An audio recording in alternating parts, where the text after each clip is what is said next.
Eu queria começar dizendo para vocês, tentando aqui fazer uma abordagem mais ampla diante do conteúdo específico da questão da saúde e os efeitos das reformas que tem palco o Congresso Nacional, do ponto de vista mais geral. Eu acho que nós temos que, primeiro, entender o que é o processo econômico de forma muito rápida, o processo econômico no mundo. O que é um mundo, o que somos os 7 bilhões de pessoas e o que significa o tamanho da economia, principalmente o tal do PIB, quando a gente fala em PIB. Ou seja, que tamanho é essa economia?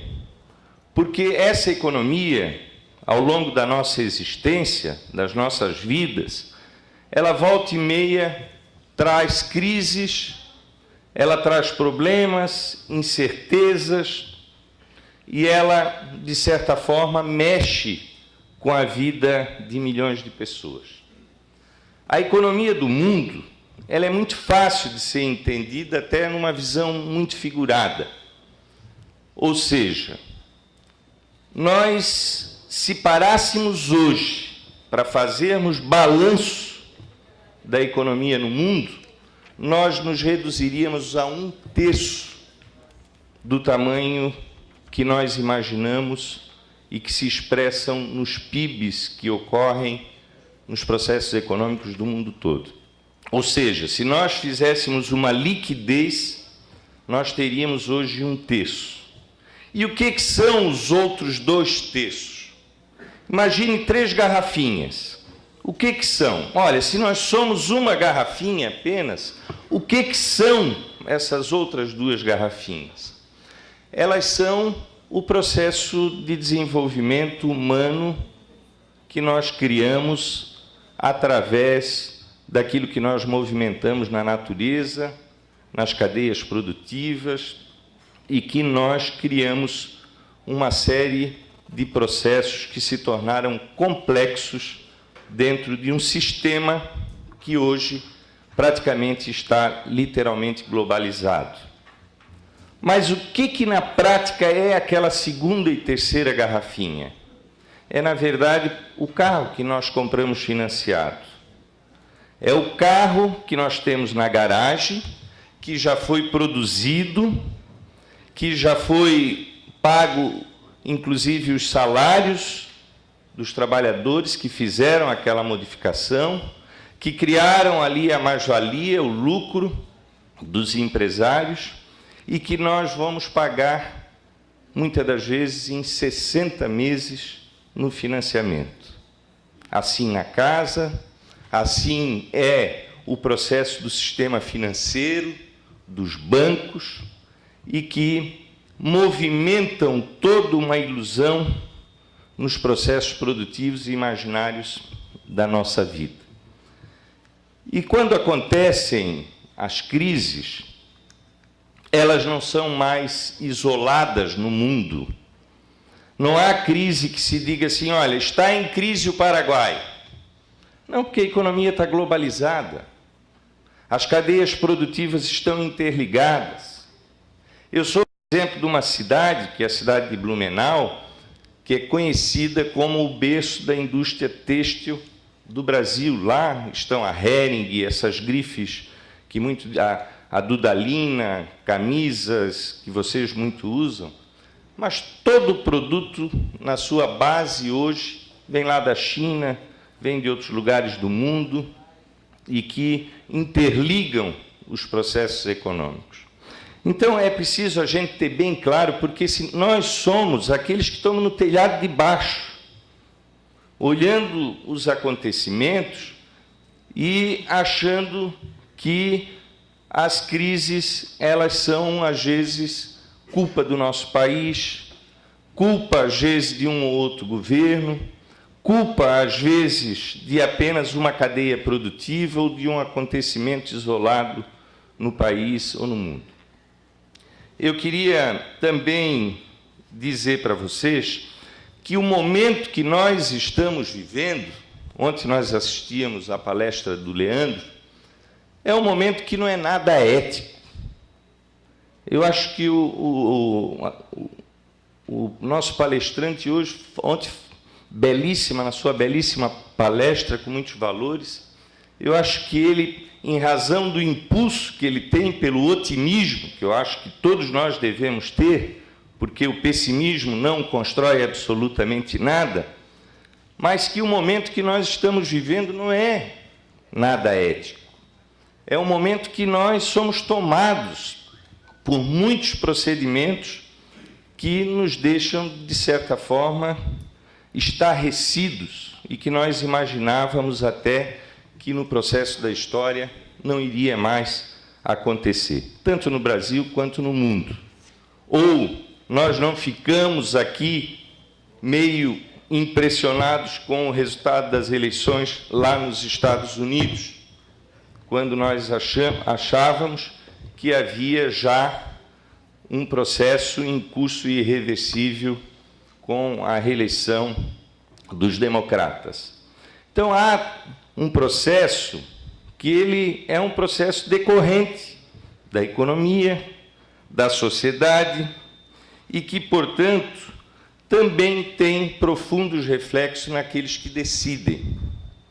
Eu, Rogério Macanhão, ainda há pouco um colega nosso do Fisco dizia assim, mas Décio, tu não tinha, por isso que até te mandei uma cartinha, que eu estou aqui autorizado pela instituição que eu represento, que é a Câmara dos Deputados, para poder estar aqui cumprindo a minha responsabilidade.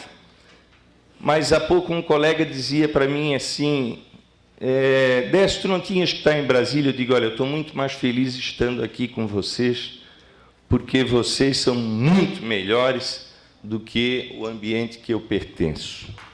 Eu quero, portanto, dizer para vocês, sem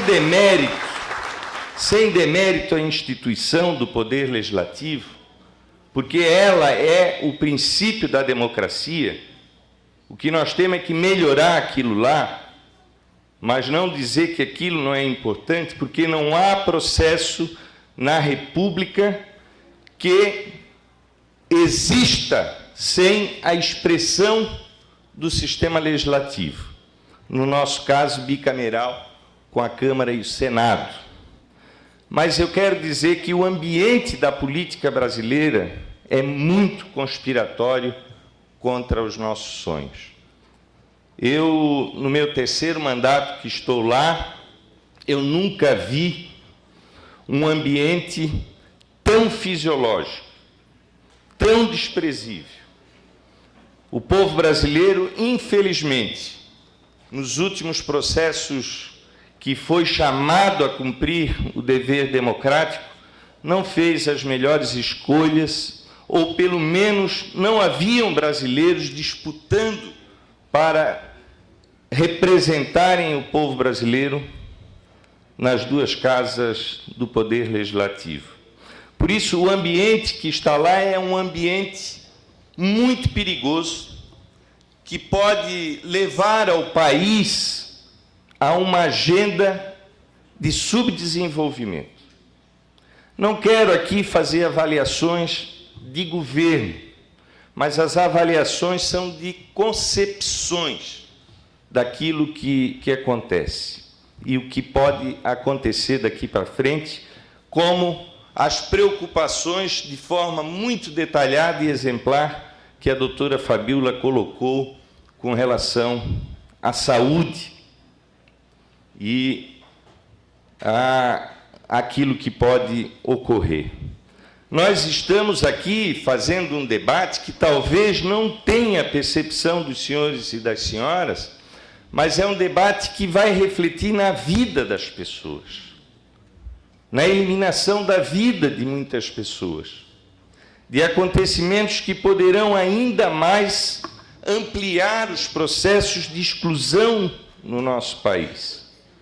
A PEC 241, e agora a PEC 55, que é a base desse modelo de Estado que estão tentando construir no Brasil, ela é algo que não existe no mundo, na perspectiva nenhuma do mundo, nem Japão, nem Estados Unidos, nem Inglaterra. É um acontecimento singular aqui no nosso país. E eu não sei até que ponto a esquizofrenia daqueles que têm o poder de deliberar foram submetidas a um procedimento dessa natureza.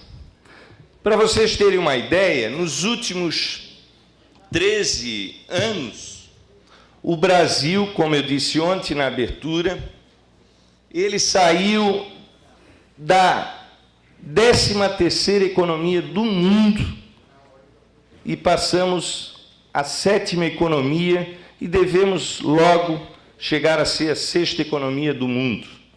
Em apenas 13 anos, gravem o número, nós saímos de 500 bilhões de dólares de PIB para 2 bilhões e 700 de 2 trilhões e 700 bilhões do nosso PIB. O que significa isso? Ora, nós crescemos 5 vezes nos últimos 13 anos.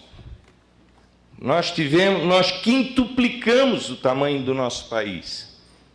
E vocês viram, inclusive, o gráfico da saúde, que se manteve linear aqui, quando a doutora Fabíola colocou. O problema é o custo do Brasil, o problema são os programas sociais do Brasil? Não. O que está em curso no Brasil é uma disputa invisível de vários interesses. Eu não sei se um deles, e o mais vigoroso, que ele vive muitas das vezes escondido, que ele não aparece, ele não circula nas informações dos meios de comunicação, são os interesses internacionais. Para vocês terem uma ideia, o Brasil, em 2006, ele realizou uma descoberta conhecida como pré-sal.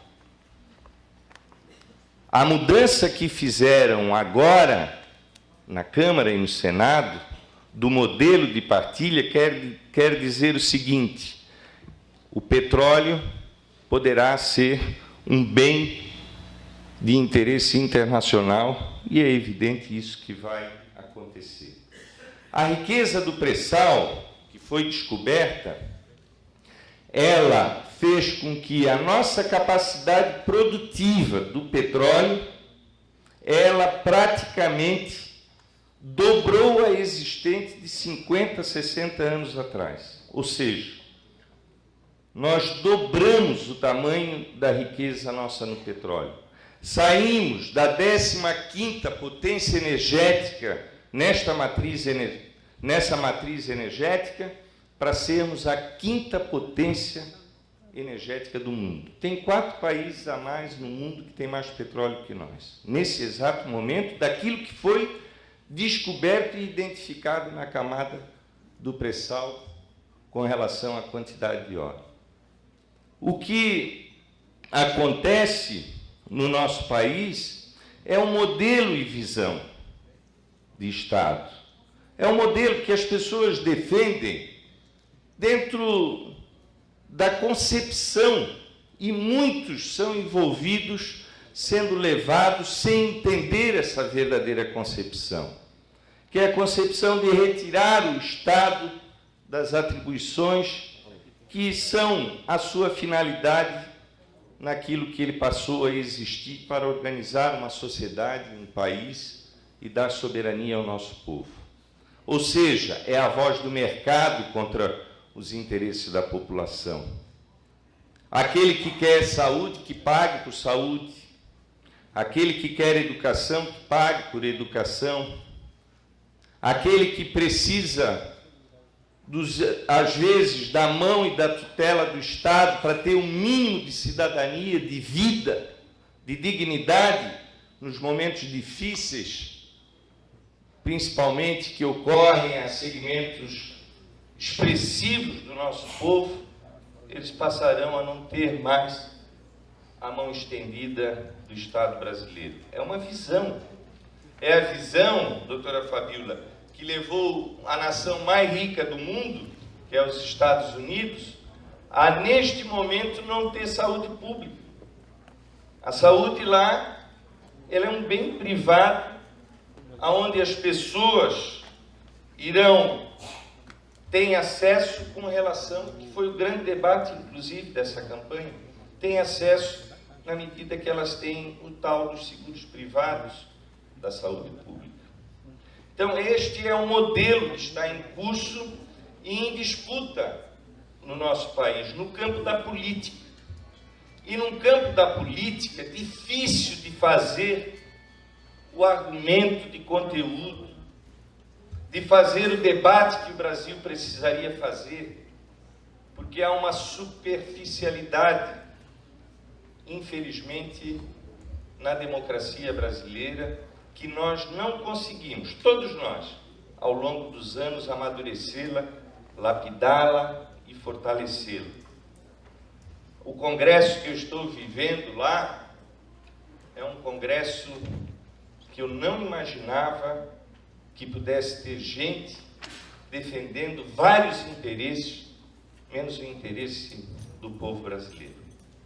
A agenda que está colocada, portanto, para nós, e por isso eu sempre tenho dito ao Manuel Isidro, eu sou um fã incondicional da FENAFISCO, porque eu vejo as federações e as representações sindicais, empresariais, de trabalhadores, de servidores em Brasília, realizando debates extremamente limitados, olhando para o seu umbigo.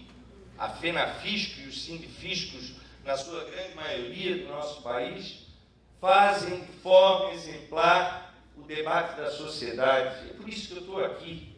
É por isso que eu sempre largo tudo para estar nos eventos dos sindifiscos e da FENAFISCO, porque aqui nos permitimos dar um passo de qualidade na contribuição que todos os senhores e todos nós podemos dar ao nosso país. A agenda, portanto, que está colocada é uma agenda de subdesenvolvimento. A PEC 55, agora com esse nome no Senado, é para levar o Brasil a 30 anos atrás. E isso é o mundo real dos acontecimentos. E é fantasioso dizer que ela é para combater a crise. As reservas cambiais, por exemplo, do Brasil, saíram na última década de 70 bilhões para 370, as reservas que nós temos, a fim de socorrer emergências eventuais da sazonalidade das crises que são comuns nos modelos capitalistas. O que nós estamos vivendo e está tendo impulso é uma hegemonia extremamente conservadora que carrega, infelizmente, a alienação de grande parte de todos nós, do povo brasileiro.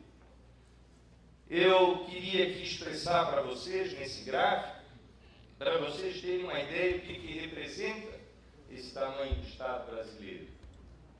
A educação, com 3,7%, a saúde, 4%, as transferências para os estados e municípios, 9%, a Previdência, que diz que está quebrada, 21%, e olhe aquele vermelho ali, os 45,1%, que não vão ser atingidos pela PEC 55.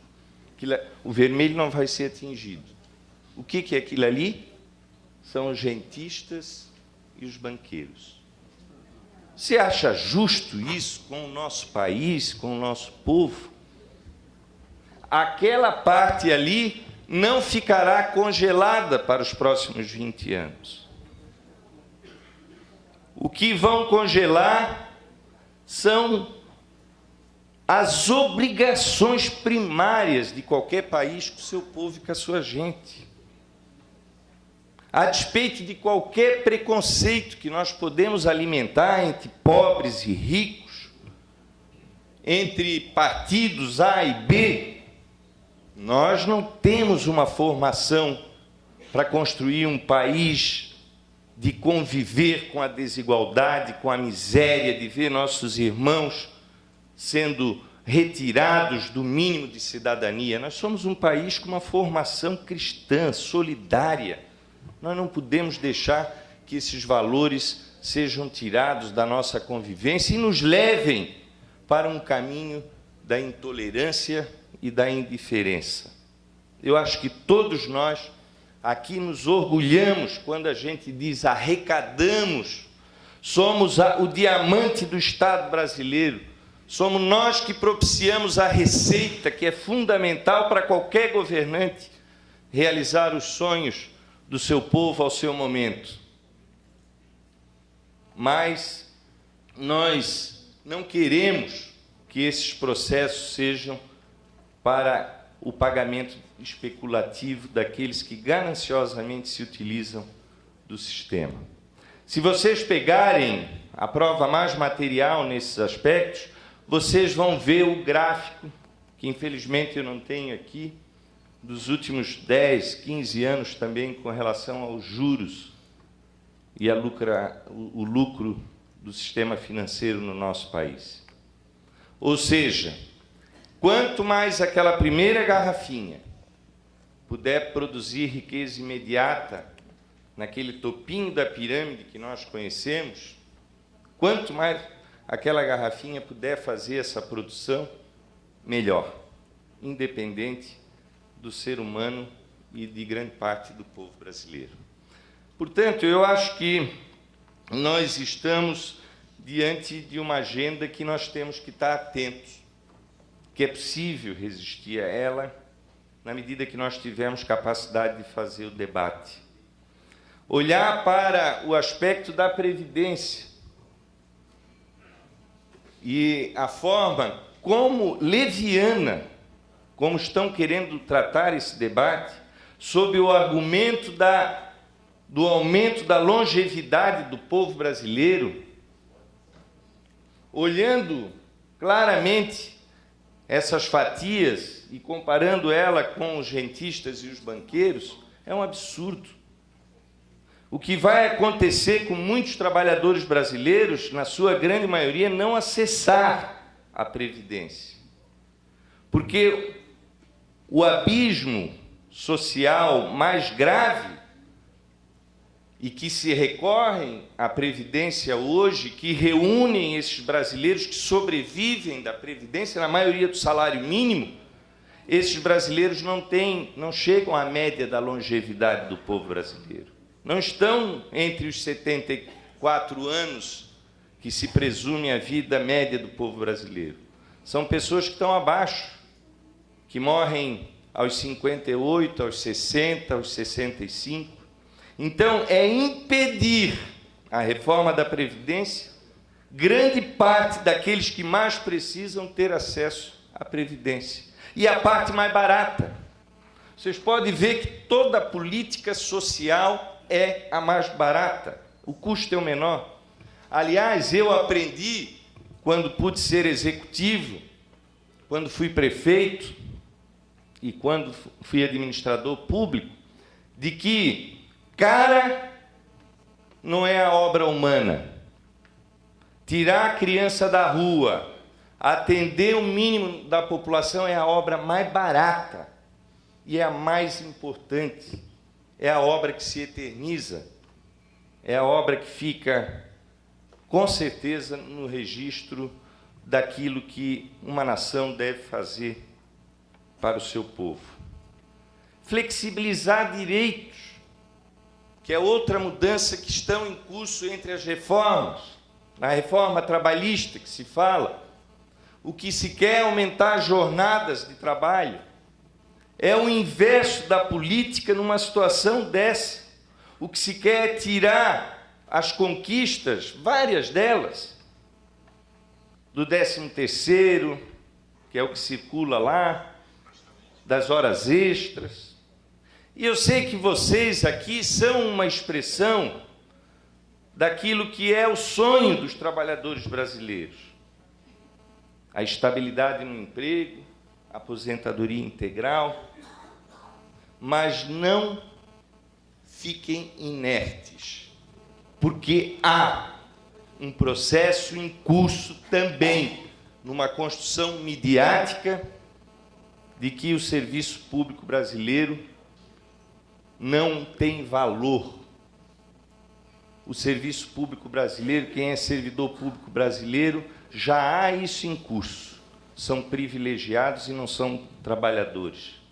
E nós sabemos que o serviço público brasileiro é o maior patrimônio que nós temos nesse país, em especial, aqui me permito dizer, os auditores fiscais são o diamante dessa camada expressiva do povo brasileiro. É o servidor brasileiro que atende as pessoas na periferia, na saúde. É o servidor brasileiro que atende dentro das escolas o futuro das nossas gerações com a educação. É o servidor brasileiro que limpa as cidades, é o servidor brasileiro que cuida das obrigações e mantém a segurança do nosso povo. É o servidor brasileiro que, no anonimato, às vezes, da sua expressão, carrega, sobretudo, os problemas que são os problemas públicos, que não são os problemas dentro da casa da gente, mas os problemas das ruas, os problemas aonde acontece a vida em sociedade. Portanto, a FENAFISC tem que estar desse lado também.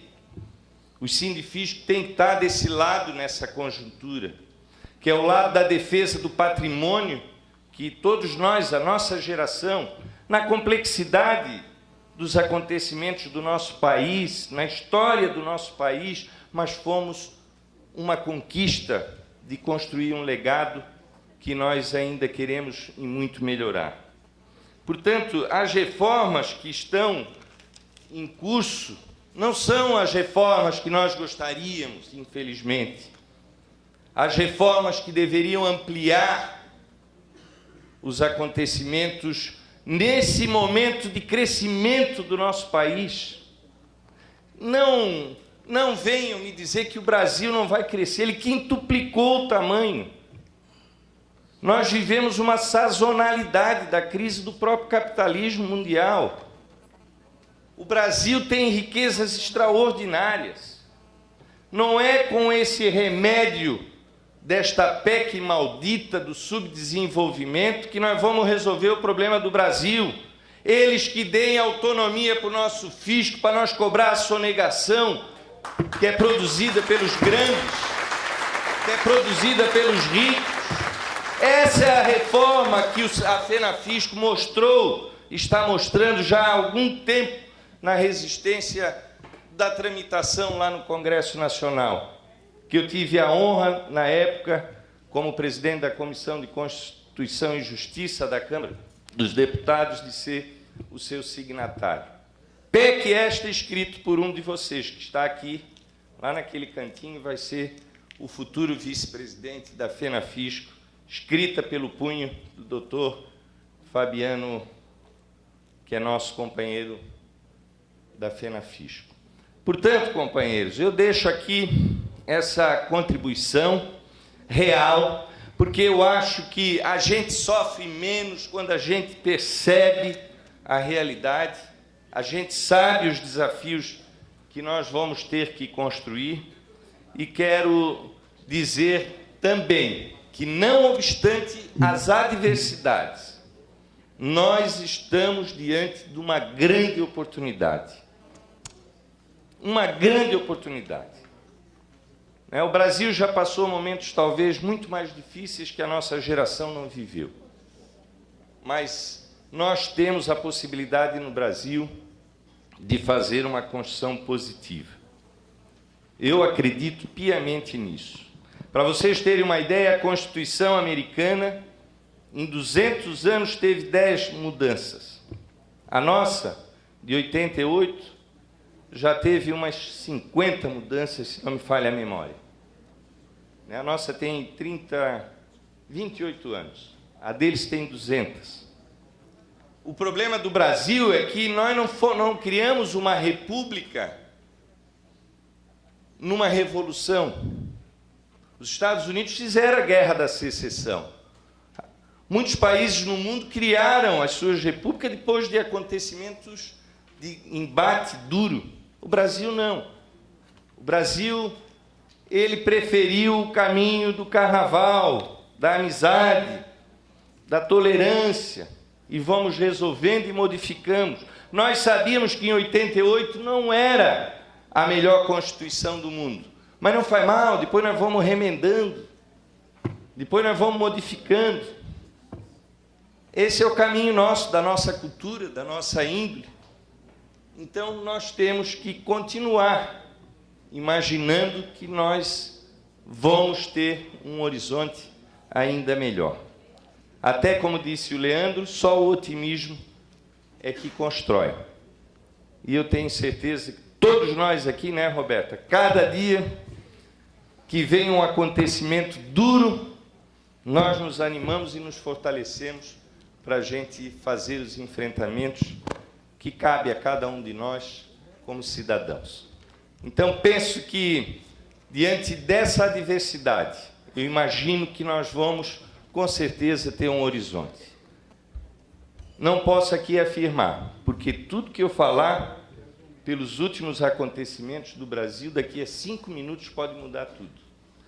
Mas vamos acreditar que nós somos um povo bom, nós somos gente que amamos as pessoas, os seres humanos, nós vivemos num lugar maravilhoso, é só nós repararmos um pouquinho a grandeza, a beleza e o tamanho desse estado que nós estamos, muitos de nós, na grande maioria, estamos visitando e que o Catete está nos recebendo aqui com muito carinho, com muito afeto. Vamos à luta, companheiros. Obrigado.